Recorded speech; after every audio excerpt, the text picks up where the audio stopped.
तो अब बात करते हैं सी मॉक टेस्ट के हिंदी चैप्टर की। में आपके फंक्शन के क्वेश्चन बचे हुए थे, जो कि आपके मैच द कॉलम और आपके फिल इन द ब्लैंक्स थे। तो उनके बारे में बात करेंगे। तो इससे पहले अगर आपने चैनल को सब्सक्राइब नहीं किया और आपको अच्छी तरह के मॉक टेस्ट तो आपके पास काफ़ी कम समय है, तो इनको जरूर आप तैयार करें। अगर आपके पास कोई बुक नहीं है तो आपके लिए काफ़ी हेल्पफुल होंगे क्वेश्चन। तो चलिए देखते हैं किस प्रकार का क्वेश्चन है इसमें, और इन्हीं के आंसर आपको इसमें समझा देंगे। तो पहला क्वेश्चन है हमारे पास मैथ द कॉलम का। फंक्शंस कॉल्स के दौरान वैल्यू को संभाल कर रखता है, यानी कि फंक्शन को जब कॉल किया जाता है तो उसके उस समय कौन सी वैल्यू है जो उसको संभाल कर रखती है, क्या चीज़ है। तो फर्स्ट का ऑप्शन बनेगा, यहाँ पे देखते हैं क्या दिया गया है।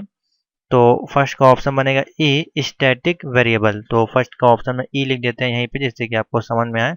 आप बाकी इसको नोट कर लें, जब पीडीएफ आपको मिलेगी तो आपको समझ में आ जाएगा। तो फर्स्ट का ऑप्शन बनेगा स्टैटिक वेरिएबल।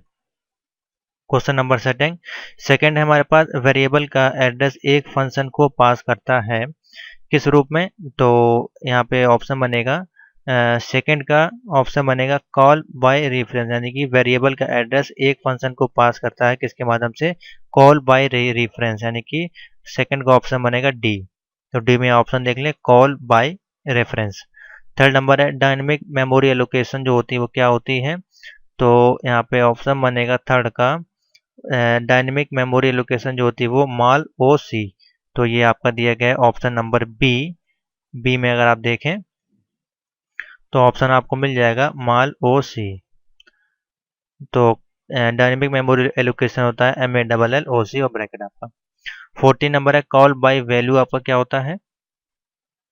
तो option number fourth, option number यहाँ पे फोर्थ का ऑप्शन होगा, देखते हैं क्या दिया गया है। ऑप्शन नंबर फोर्थ में है कॉलिंग प्रोग्राम में पैरामीटर्स की वैल्यू प्रभावित नहीं होती है, यानी कि कॉल बाय वैल्यू का ऑप्शन बनेगा ए, कॉलिंग प्रोग्राम में पैरामीटर्स की वैल्यू प्रभावित नहीं होती। तो यहाँ पे ए है ऑप्शन नंबर फोर। तो यहाँ पे लिख दे रहे हैं फोर्थ के आगे ए, जिससे कि आपको समझ में आए। तो ऑप्शन बनेगा ए।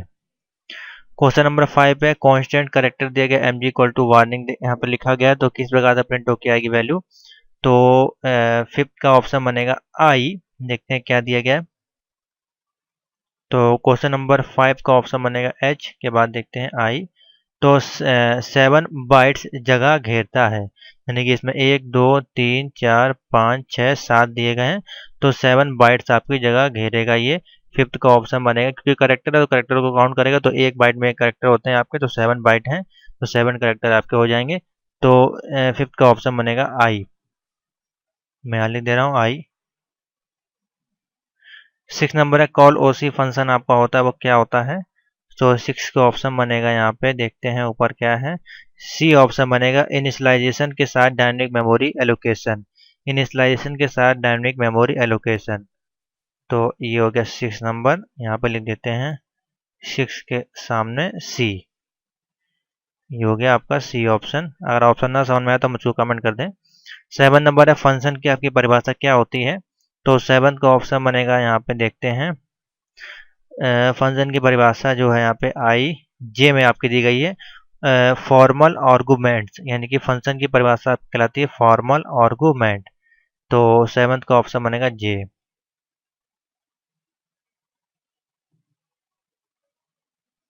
7th का ऑप्शन बनेगा जे, सही से लिख देते हैं जिससे कि आपको समझ में आए। तो 7th का ऑप्शन जे हो गया ये। उसके बाद 8 नंबर है हैश टैग दिया है डिफाइन। तो 8th का ऑप्शन बनेगा एफ, यानी कि सिंबॉलिक कांस्टेंट। सिंबॉलिक कांस्टेंट, यहाँ पे एफ लिख देते हैं, सिंबॉलिक कांस्टेंट। 8th का ऑप्शन बनेगा F, symbolic constant. Question number 9 है डबल स्टार दिए गए हैं। तो क्वेश्चन नंबर 9 का ऑप्शन बनेगा जी, एक्सपोनेंशियल ऑपरेटर। एक्सपोनेंशियल ऑपरेटर है यहाँ पे ये। तो ऑप्शन बनेगा 9 का जी, एक्सपोनेंशियल ऑपरेटर। यहाँ पे देख लें। 10 नंबर है गेट करेक्टर दिया है। तो 10th का ऑप्शन बनेगा एच, यानी कि ये है हो गया ऑप्शन आपका, गेट करेक्टर हो गया एच। एक करेक्टर पढ़ता है और कैरिज रिटर्न का इंटीजर कैरिज रिटर्न का इंतजार करता है। तो ऑप्शन बनेगा यहाँ पे एच। तो ये थे आपके मल्टीपल चॉइस फंक्शन चैप्टर के। आशा करते हैं आपको समझ में आ गया हो। किसी क्वेश्चन में डाउट हो या आंसर ना समझ में आए तो उसको कमेंट करें, मैं आपको आंसर उसका कमेंट में बता दूंगा। बाकी आप वीडियो को देखेंगे आपको समझ में आ जाएगी। अब फिल इन द ब्लैंक पे चलते हैं। क्वेश्चन नंबर 1 देखते हैं। एक नाम है जो निर्देशों के उस सेट को दिया जाता है जो अन्य प्रोग्राम द्वारा कॉल किया जा सकते हैं। तो इसमें ऑप्शन बनेगा फर्स्ट का सब प्रोग्राम। मैं लिख दे रहा हूँ यहाँ पे सब प्रोग्राम। हिंदी में आप लिख लें इसी तरह से, मैं हिंदी में लिख दे रहा हूँ क्योंकि काफ़ी लिखने में दिक्कत होती है। सब प्रोग्राम ऑप्शन बनेगा। सब प्रोग्राम एक नाम है जो निर्देशों के उस सेट को दिया जाता है जो अन्य प्रोग्राम द्वारा कॉल किया जा सकते हैं। Second number, main function value को ऑपरेटिंग सिस्टम कब तक वापस भेजता है या कब वापस भेजता है, सिस्टम तक वापस भेजता है। तो सेकंड का ऑप्शन बनेगा इंटीजर वैल्यू को, INT। Main function integer value को ऑपरेटिंग सिस्टम तक वापस भेजता है। थर्ड नंबर इंपॉर्टेंट है, एक फंक्शन को या दोनों के कॉल किया जा सकता है। तो थर्ड का ऑप्शन बनेगा कॉल बाय वैल्यू और कॉल बाय रेफरेंस। एक फंक्शन को मैं लिख दे रहा हूँ यहाँ पे कॉल बाय वैल्यू और कॉल बाय रेफरेंस, REFERENCE आप लिख ले हिंदी इंग्लिश में, कॉल बाय वैल्यू और कॉल बाय रेफरेंस इसका ऑप्शन बनेगा। क्वेश्चन नंबर 4 है, कॉलिंग प्रोग्राम में फंक्शन का डिक्लेरेशन कहलाता है, इंपॉर्टेंट है भी, प्रोटोटाइप्स। प्रोटोटाइप कॉलिंग प्रोग्राम में फंक्शन का डिक्लेरेशन प्रोटोटाइप कहलाता है।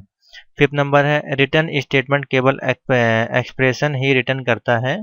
फिफ्थ का ऑप्शन बनेगा सिंगल वैल्यूज एक्सप्रेशन। सिंगल दे रहा हूँ, सिंगल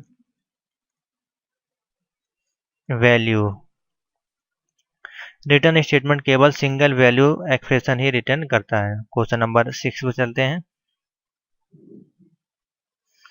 वह तकनीक है जिसके द्वारा एक फंक्शन स्वयं को कॉल करता है, कौन सी तकनीक है। 6 का ऑप्शन बनेगा रिकर्सन। रिकर्सन वह तकनीक है जिसके द्वारा एक फंक्शन स्वयं को कॉल करता है। इस प्रकार से आप लिख ले हिंदी में रिकर्सन। थोड़ी सी मिस्टेक हो रही लिखने में, आप उसको समझ जाएं, मैं आपको बता दे रहा हूँ लिखना आपको क्या है। रिकर्सन लिखना है, ये ना है recursion.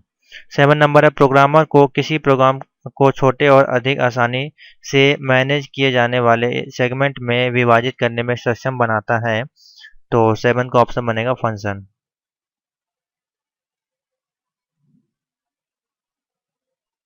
FUNCTION।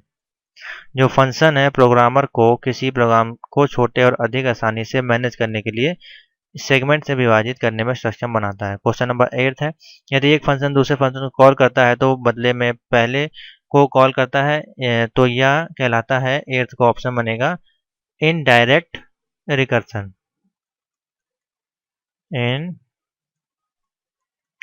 Indirect DIRECT, indirect recursion. 9 number, यदि एक फंक्शन में रिटर्न टाइप्स नहीं होता है तो इसे टाइप की वैल्यू के लिए मान लिया जाता है। 9 का ऑप्शन बनेगा इंटीजर, इंट, INT। 10 नंबर, यदि मेन में एक आर्गुमेंट होता है तो इस तरह का आर्गुमेंट कहलाता है आपका। 10 का ऑप्शन बनेगा कमांड लाइन।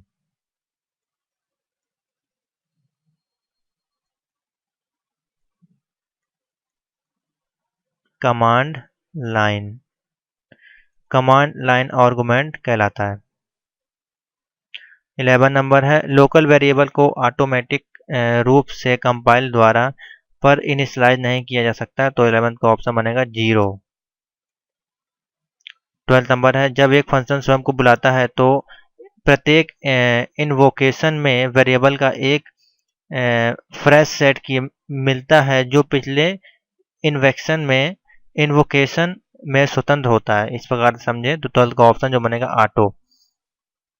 पहले आप आंसर लिख ले, फिर मैं आपको बता देता हूँ क्या है। यहाँ पूछा गया है जब एक फंक्शन है कोई तो स्वयं को कॉल करता है, तो उस केस में जो प्रत्येक इन्वोकेशन होते हैं वो ऑटो वेरिएबल का एक सेट होता है। ऑटो वेरिएबल होगा तो ऑटोमेटिकली जब आप कोई फंक्शन को कॉल करेंगे तो अपने आप ही फंक्शन को वो रिकॉल करता रहेगा। तो एक प्रकार का सेट होता है जो पिछले जो आपके पहले एग्जीक्यूट हुए प्रोग्राम होते हैं उनको स्वतंत्र रूप से एग्जीक्यूट करता रहता है। तो ऑप्शन बनेगा यहाँ पे ऑटो। 30 नंबर पे चलते हैं। एक फंक्शन को तब बुलाया जाता है जब फंक्शन के नाम के पीछे क्या लगा हो, सेमी कॉलन। सेमी कॉलन यहाँ पे ऑप्शन बनेगा, आप लिख सकते हैं हिंदी में सेमी कॉलन ऑप्शन होगा। यहाँ पे मैंने चित्र बना दिया है, तो अगर डायग्राम मिले डायग्राम बनाए इस प्रकार से सिंबल, या फिर सेमी कॉलन लिखें हिंदी में। सेमी कॉलन इस प्रकार से ऐसे लिखा जाता है, सेमी कोलन। 40 नंबर एक क्वेश्चन दिया है बराबर एफ प्लस जी। इस सेगमेंट में एफ और जी को क्रम से आपको लिखना है, तो किस प्रकार लिखेंगे, बाएं से दाएं। इसको लिखेंगे हम लोग बाएं से दाएं। बाएं से दाएं इसको क्रम में इवेल्युएट किया जाता है। तो ये थे आपके फंक्शन चैप्टर के most important question mock test के रूप में हिंदी मैंने सोल्यूशन कर दिए हैं। अगर आपको हिंदी में चाहिए मॉक टेस्ट तो कमेंट कर दें, तो मैं हिंदी में वीडियो बना दूंगा इसकी इंग्लिश में। तो थैंक यू फॉर वाचिंग, और वीडियो को लाइक करें, शेयर कर दें। और ये अगर आपको व्हाट्सएप नंबर नहीं मिला तो व्हाट्सएप पे मुझको मैसेज करें, 700 मैंने नंबर आपको बताया हुआ है, उस पर आप मैसेज करें। और मैं अगर आपको कोई चीज़ दिक्कत हो रही तो मुझको बताएं, मैं आपको सारे नोट्स और आपको सारे लिंक प्रोवाइड कर दूंगा, जिससे कि आपको समय से पहले आपकी तैयारी हो सके। तो थैंक यू फॉर वाचिंग। तो आज की जो हमारी क्लास चलेगी वो आपकी है स्टोरेज क्लासेस की, जो कि आपकी सी के मॉक काफ़ी इंपॉर्टेंट क्वेश्चन है। तो जैसे कि आप स्क्रीन पे देख रहे होंगे पीडीएफ आपके सामने अवेलेबल है, तो ये पीडीएफ आपको मिल जाएगी। सारी जो पीडीएफ बची हुई है 8 से लेकर 13 तक की जो मॉक टेस्ट वो जल्दी आपको मिल जाएंगी, 2 दिन में अपलोड कर देंगे, और 10 शाम तक आपको मिल जाए, उसके लिए वेट करें।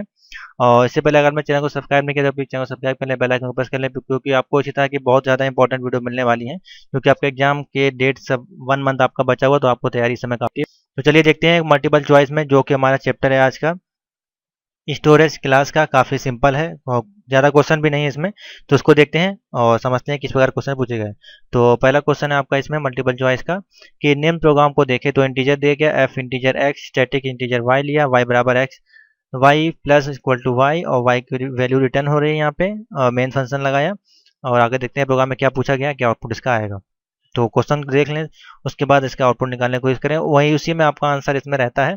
Integer a comma zero for condition लगाई, i equal to zero, i is less than equal to 5 6। तो ये वैल्यू जो है 6 तक एक्सिक्यूट होगी आपकी, उसके बाद वो वैल्यू टर्मिनेट होगी। आई प्लस प्लस ए बराबर एफ और 1, आई में वैल्यू इसकी स्टोर की गई है, और प्रिंट एफ और ए। तो ये आपका प्रोग्राम दिया गया है। अब इसमें पूछा गया यदि उपरोक्त प्रोग्राम को चलाया जाता है तो इसमें से क्या प्रिंट होगा। तो जब आपको इस प्रकार की कंडीशनें मिलती हैं तो उसको आपको बनाना चाहिए, इसी में कैलकुलेशन आपको करना चाहिए अपने कॉपी पे, रफ कॉपी पे पहले प्रोग्राम को लिख लें, उसको कैलकुलेशन करके देखें कि अगर हम कोई वैल्यू इनपुट करते हैं तो वो कहाँ तक एक्सिक्यूट हो रही है, कंडीशन जो दी गई है उसमें प्रोग्राम में वो आपकी किस प्रकार से एक्सिक्यूट होगी। तो पहले का जो ऑप्शन होगा इसमें 15 ऑप्शन बनेगा, पहले का ऑप्शन बनेगा डी। तो आप इसको देखें करके, अगर ना समझ में आए फिर आप मुझको बताएं, तो मैं आपको इसको एक सेपरेट वीडियो बना के एक्सप्लेन कर दूंगा, या ग्रुप में आप ऐड है तो मैं आपको वहाँ पे समझा दूंगा। तो काफ़ी सिंपल सा प्रोग्राम है, इसकी वैल्यू एक्सिक्यूट होगी। तो ऑप्शन बनेगा फर्स्ट का D15। सेकंड क्वेश्चन है एक्सटर्नल वेरिएबल वो होता है जो, एक्सटर्नल वेरिएबल आपका क्या होता है सभी फंक्शन द्वारा ग्लोबल रूप से एक्सचेंज किया जा सकता है, या किसी भी फंक्शन के बाहर की बॉडी में डिक्लेयर किया जाता है, या मेमोरी में एक प्रोग्राम के अंत तक रहता है, या उपरोक्त सभी। तो एक्सटर्नल वेरिएबल जो होते हैं वो आपके ऑप्शन बनेगा सेकंड का डी, उपरोक्त सभी, यानी कि सभी फंक्शन के ग्लोबल रूप में एक्सचेंज किया जा सकता है, और किसी भी फंक्शन के बाहर की बॉडी में डिक्लेयर किया जा सकता है, और मेमोरी में एक प्रोग्राम के अंत तक रखा जा सकता है। तो ऑप्शन बनेगा सेकंड का डी। तो ये थे, इसमें से मेरे पास 2 ही मॉक क्वेश्चन अवेलेबल थे, तो मैंने आपको सॉल्व करा दिए, और ज़्यादा इसके क्वेश्चन आपको मिलेंगे भी नहीं, लेकिन चैप्टर था तो मैंने आपको समझा दिए। आगे चलते हैं ट्रू एंड फॉल्स के क्वेश्चन को देखते हैं किस प्रकार के हैं इसमें, और काफ़ी बेसिक से क्वेश्चन है, सिंपल से क्वेश्चन है। तो क्वेश्चन नंबर 1 देखते हैं ट्रू एंड फॉल्स का। तो पहला क्वेश्चन है इसमें, और सारे इंपॉर्टेंट क्वेश्चन आप देख सकते हैं, सब में स्टार बने हुए हैं यहाँ पे। तो पहला क्वेश्चन है एक लोकल वेरिएबल की वैल्यू अन फंक्शन में भी उपलब्ध रहती है, यानी कोई एक लोकल वेरिएबल है उसकी जो फंक्शन की वैल्यू है वो अन किसी फंक्शन में भी आपको उपलब्ध रहती है। तो ऑप्शन बनेगा फॉल्स है, ऐसा नहीं होता है। तो फर्स्ट का ऑप्शन बनेगा फॉल्स। और बिल्कुल तैयार कर लें, एक बार इसको आप देख लेंगे तो आपको समझ में आ जाएगा, रट लें चाहे तो। ज़्यादा अच्छा रहेगा। सेकंड है ग्लोबल वेरिएबल सभी फंक्शन में एक्सेस किया जा सकता है। ग्लोबल वेरिएबल जो है वो सभी फंक्शन में एक्सेस किया जा सकता है, तो ये बिल्कुल ठीक है, सेकंड का ऑप्शन बनेगा ट्रू। क्वेश्चन नंबर थर्ड है एक ब्लॉक या एक फंक्शन के भीतर जो डिक्लेरेशन किए गए वेरिएबल का ब्लॉक होता है वो क्या होता है। यानी कि कोई एक ब्लॉक है आपका, उसके अंदर कोई फंक्शन आपका लिखा है, उसके अंदर जो डिक्लेरेशन लिखा गया है फंक्शन के अंदर वो वेरिएबल का ब्लॉक स्कोप होता है, तो ऑप्शन बनेगा ट्रू, बिल्कुल सही है ये। क्वेश्चन नंबर फोर है किसी फंक्शन के बाहर डिक्लेरेशन किए गए वेरिएबल को ग्लोबल वेरिएबल कहा जाता है, तो ये भी बिल्कुल आपका सही आंसर है। क्वेश्चन नंबर फाइव पे चलते हैं। जब कोई यूज़र एक प्रोग्राम में फंक्शन को परिभाषित करता है तो हमें उसे कम से कम एक बार कॉल करना चाहिए। बिल्कुल सही है, कोई भी आपका फंक्शन है अगर वो कार्य कर रहा है और आपको वो आउटपुट दे रहा है तो उसको एक बार वो जरूर एक्सिक्यूट करेगा, बार बार उस फंक्शन को कॉल करेगा, तो ऑप्शन बनेगा फिफ्थ का ट्रू। क्वेश्चन नंबर सिक्स पे चलते हैं। ज़्यादा क्वेश्चन नहीं है इसमें मेरे पास, लास्ट क्वेश्चन है ये आपका ट्रू एंड फॉल्स का। बिना किसी विरोध के एक ही वेरिएबल नाम को अलग अलग फंक्शन से इस्तेमाल किया जा सकता है। यानी कि कोई एक वेरिएबल है, क्या उसको हम अलग अलग नाम से बिल्कुल कर सकते हैं। इंटीजर में आप कोई वैल्यू ले लें या कैरेक्टर में या फ्लॉट में जो जिसमें वैल्यू आप एंटर कर रहे हैं उसको अलग अलग नाम से आप उसको दे सकते हैं। ऐसा कोई इसमें प्रावधान नहीं कि आप particular A B C D पे ही आप फोकस करेंगे, ऐसा नहीं है, आप उसमें अलग अलग तरह के वेरिएबल ले सकते हैं, तो ऑप्शन बनेगा सिक्स का ट्रू। तो ये थे आपके true and false student class के। आगे चलते हैं और देखते हैं मल्टीपल चॉइस। तो मल्टीपल चॉइस का पहला क्वेश्चन है प्रोग्राम का स्कोप जिसमें वेरिएबल उपयोग के लिए उपलब्ध है। प्रोग्राम का स्कोप है जो जिसमें वेरिएबल है वो उपयोग के लिए उपलब्ध है, तो फर्स्ट का ऑप्शन बनेगा बी स्कोप। यहाँ पे दिया गया है तो मैं यहाँ बी लिख दे रहा हूँ जिससे कि आपको आंसर समझ में आए। फर्स्ट का ऑप्शन बनेगा बी। सेकंड नंबर है मेमोरी से किसी वेरिएबल को एक्सेस करने की प्रक्रिया जो होती है वो प्रोग्राम की क्षमता होती है, तो सेकंड का जो ऑप्शन है इसमें बनेगा ए विजिबिलिटी। विजिबिलिटी ऑप्शन बनेगा ए।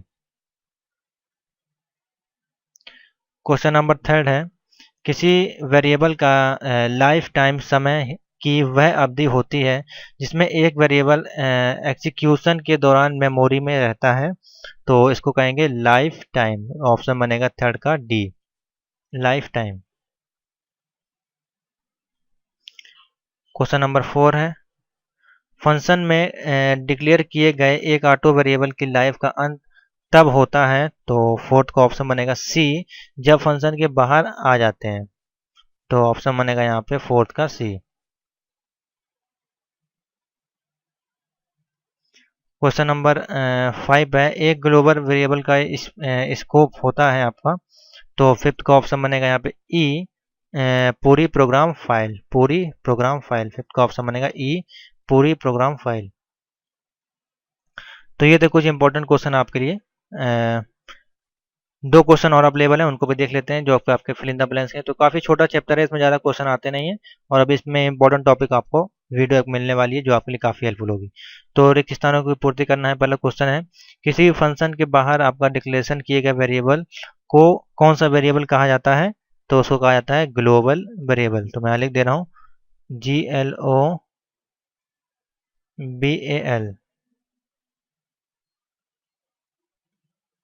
Global variable.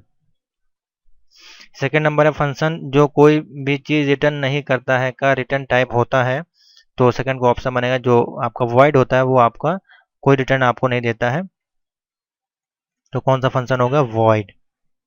वॉइड फंक्शन जो है आपका वो किसी भी चीज़ का रिटर्न नहीं करता है, तो ऑप्शन बनेगा वॉइड। तो ये थे आपके VUID है स्टोरेज क्लास के चैप्टर के कुछ मोस्ट इंपॉर्टेंट क्वेश्चन, तो मैंने आपको एक्सप्लेन कर दिए हैं। तो आशा करते हैं आपको समझ में आ गया हो। किसी भी क्वेश्चन में डाउट हो तो कमेंट में पूछ सकते हैं और इसकी PDF आपको जल्दी मिल जाएगी, तो हम लोग बात करेंगे। तो चलिए शुरू करते हैं और चैनल को सब्सक्राइब कर लें, बेल आइकन को प्रेस कर लें, क्योंकि जब भी हम वीडियो अपलोड करेंगे आपको नोटिफिकेशन मिलना चाहिए, नहीं तो आपका जो है क्लास छूट जाएगी। तो चलिए पहला क्वेश्चन देखते हैं, और ये आपका जो क्लास है वो पॉइंटर्स की क्लास है। ये पॉइंटर्स का चैप्टर इसमें चल रहा है, लगभग सारे सारे मॉक टेस्ट की चैप्टर वाइज मैंने कंप्लीट कर दिए हैं, तो ये आपका है वो पॉइंटर का क्लास है। तो चलिए देखते हैं किस प्रकार के इसमें क्वेश्चन पुटअप किए जा रहे हैं।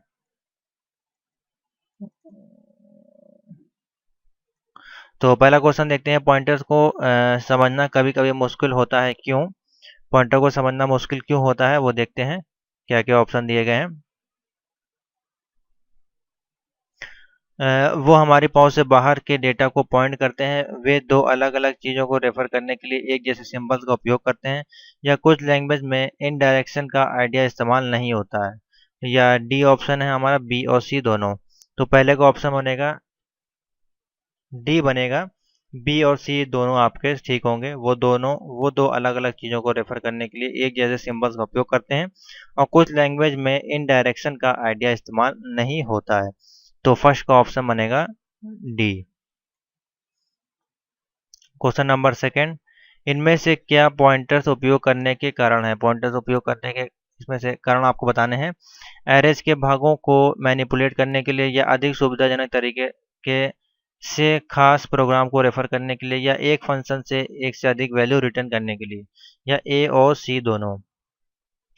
तो इसमें सेकंड का जो ऑप्शन बनेगा इसमें भी आपका डी बनेगा, ए और सी दोनों।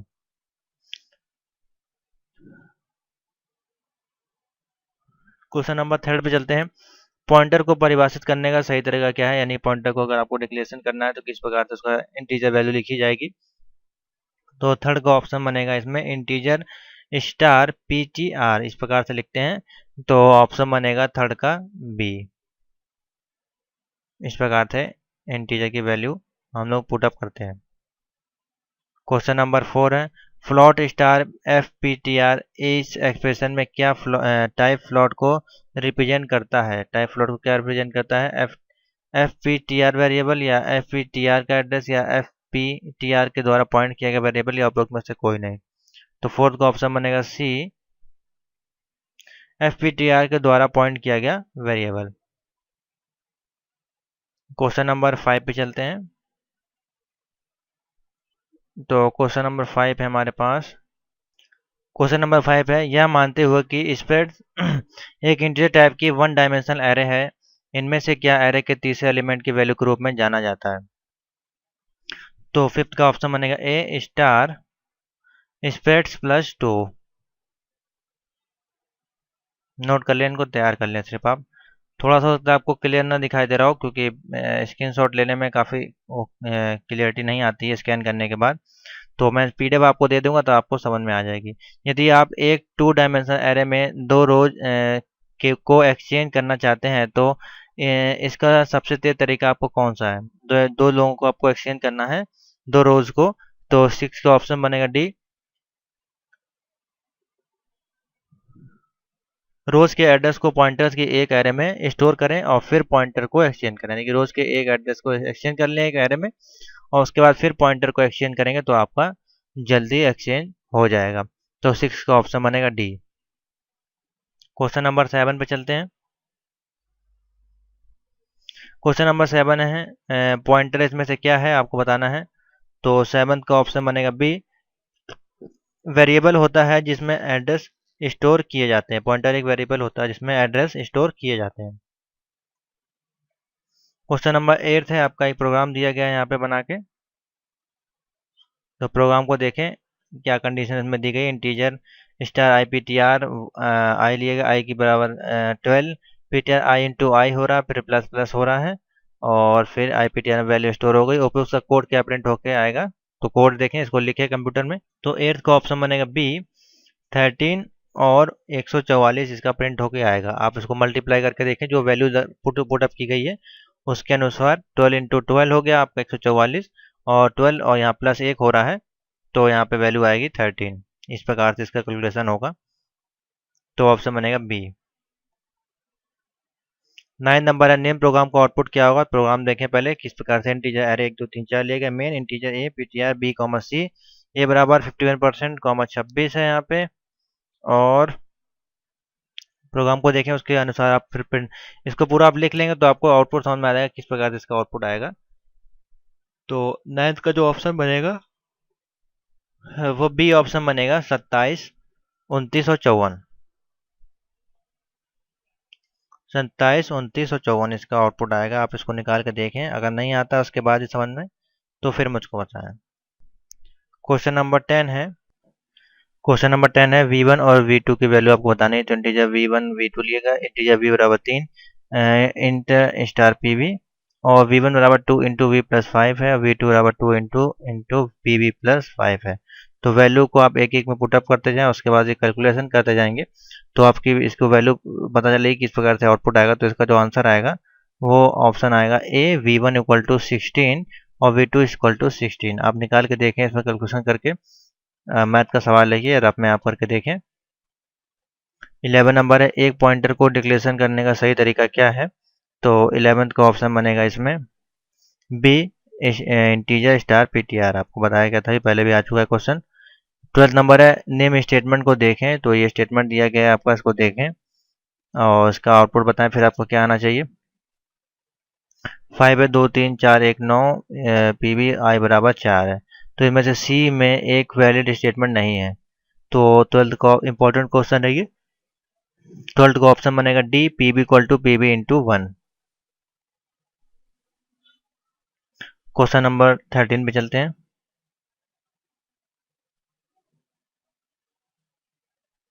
क्वेश्चन नंबर 13 है हमारे पास, प्रोग्राम के एग्जीक्यूशन के बाद इनमें से कौन सा स्टेटमेंट सही होगा। तो देखें, इसका एग्जीक्यूट होगा जब प्रोग्राम, उसके बाद कौन सा स्टेटमेंट प्रिंट होकर आएगा, A0 equal to 2, A1 equal to 2 और A1 इक्वल टू 3, आपको सभी। तो 13 का ऑप्शन आएगा ए, A0 इक्वल टू 2। निम्न को परिभाषित करके देखें। इंटीजर ए 10 दिया, इंटीजर स्टार पी, इनमें से कौन सा स्टेटमेंट सही नहीं है। तो 14 का ऑप्शन बनेगा 14 का ऑप्शन बनेगा सी, ए इक्वल टू पी जो है वो सही नहीं है। बाकी जब स्ट्रक्चर या पॉइंटर क्लास लगेगी तो आपको समझ में आ जाएगा। 15 नंबर है, इंटीजर पॉइंटर्स की एक एरे को डिक्लेयर करने का इनमें से कौन सा तरीका सही है। तो 15 का ऑप्शन बनेगा, देखते हैं क्या दिया गया है। तो 15 का ऑप्शन इसमें शायद स्कैन नहीं हुआ है, तो इसका जो आंसर मैं बता दे रहा हूँ वो ए ऑप्शन बनेगा 15 का, जो कि इस ऑप्शन के अनुसार है। मेरे पास इसके आंसर अवेलेबल हैं। तो 15 का जो ऑप्शन है वो आपका ये होगा, मैं आपको बता दे रहा हूँ अभी। 15 का जो आंसर आपका आएगा वो आएगा इसके अनुसार इंटीजर,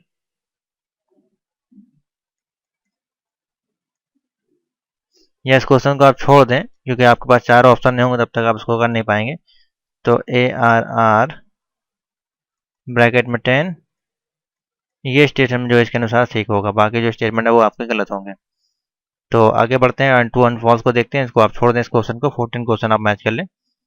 पहला क्वेश्चन है, इंटीजर पी करेक्टर ए दिया 1, एक फंक्शन है जो एक आर्गुमेंट को एक्सेप्ट करता है जो करेक्टर एरे के लिए एक पॉइंटर है, या इंटीजर या एक इंटीजर वापस करता है। तो फर्स्ट का ऑप्शन बनेगा फॉल्स है बिल्कुल ये।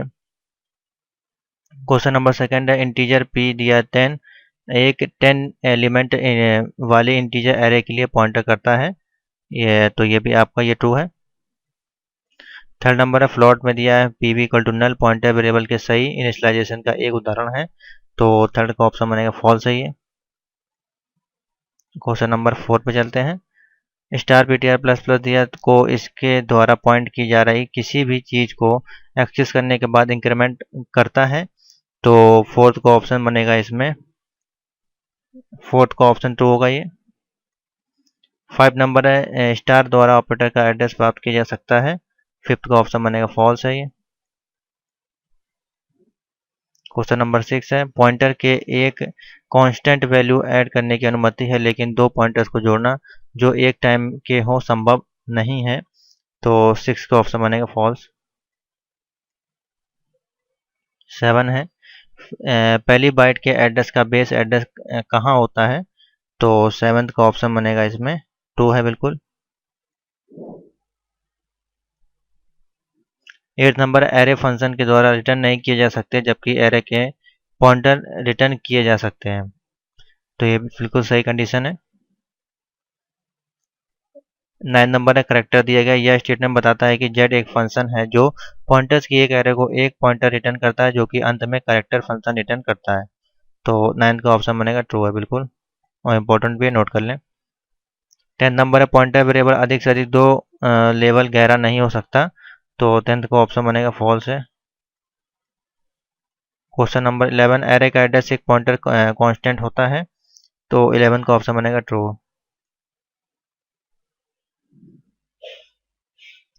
12th नंबर है address array and differences operator star का इन्वर्स होता है। सारे इंपॉर्टेंट क्वेश्चन आप देख सकते हैं, तो 12th का ऑप्शन बनेगा फॉल्स है ये। 13 नंबर एक जैसे टाइप के 2 पॉइंटर्स को सब्ट्रैक्ट नहीं किया जा सकता, तो 13 का ऑप्शन बनेगा फॉल्स है ये भी। 14 नंबर स्टार पी और पी द्वारा पॉइंट किए गए इंटीजर को इंक्रीमेंट करता है, 14 का ऑप्शन बनेगा ट्रू। 15 इंटीजर के लिए पॉइंटर में कैरेक्टर के लिए पॉइंटर को रखा जा सकता है, ये भी ट्रू है। यदि x एक इंटीजर वेरिएबल है और px एक पॉइंटर, तो स्टेटमेंट px एड्रेस को px के साथ असाइन करेगा, तो ये आपका फॉल्स है। और देखते हैं क्वेश्चन 17 नंबर। ये आपकी वैल्यू i के एड्रेस की वैल्यू को प्रिंट करने के समान नहीं है, तो 17 की जो कंडीशन है आपकी फॉल्स है ये। सारे इंपॉर्टेंट है, मैं इसलिए करवा रहा हूँ उनको। इंटीजर के लिए पॉइंटर के दूसरे इंटीजर में मल्टीप्लाई किया जा सकता है, 18 का ऑप्शन है फॉल्स। 19 है पॉइंटर एक वेरिएबल है जो दूसरे वेरिएबल को पॉइंट करता है, ट्रू है बिल्कुल। लास्ट क्वेश्चन है ट्रू फॉल्स का। करेक्टर वेरिएबल का उपयोग 128 से कम बड़े नंबर को स्टोर करने के लिए किया जाता है, बिल्कुल ठीक है। तो ये थे आपके पॉइंटर चैप्टर के क्वेश्चन ट्रू एंड फॉल्स और ऑब्जेक्टिव। बाकी जो मैथ द कॉलम है और फिल इन द ब्लैंक उनको मैं नेक्स्ट वीडियो में कवर करूंगा। तो थैंक यू फॉर वॉचिंग।